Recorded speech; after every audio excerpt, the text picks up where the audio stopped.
আনাস রাদিয়াল্লাহু আনহু হতে বর্ণিত, তিনি বলেন, রাসূলুল্লাহ সাল্লাল্লাহু আলাইহি ওয়াসাল্লাম বলেছেন, আল্লাহ তাআলা বলেন, হে আদম সন্তান, তুমি যতক্ষণ পর্যন্ত আমাকে ডাকবে ও আমার নিকট ক্ষমার আশা পোষণ করবে, তোমার অবস্থা যাই হোক না কেন, আমি কারো পরোয়া করি না, আমি তোমাকে ক্ষমা করে দেব।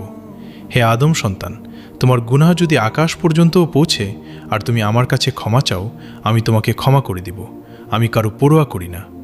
হে আদম সন্তান, তুমি যদি পৃথিবী সমান গুনাহ নিয়েও আমার সাথে সাক্ষাৎ করো এবং আমার সাথে কাউকে শরিক না করে সাক্ষাৎ করো, আমি পৃথিবী সমান নিয়ে তোমার কাছে উপস্থিত হব। রেফারেন্স: সহিহ তিরমিজি 3540, সহিহা 127, সহিহ আত-তারগিব 3382, সহিহ আল জামি 4338।